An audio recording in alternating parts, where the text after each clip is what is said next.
Welcome back, everyone. Or if you're new here, thanks for stopping by.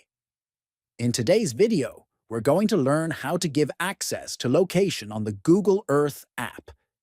This will help the app show your current position accurately.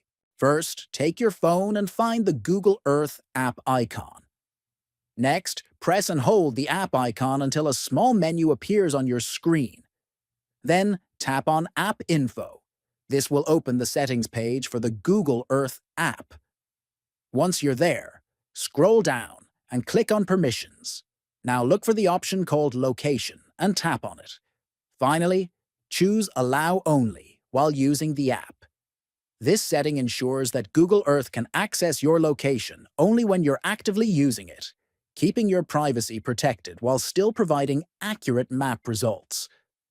Don't forget to subscribe to the channel, like the video, and share it with your friends. Thanks for watching, and see you in the next video.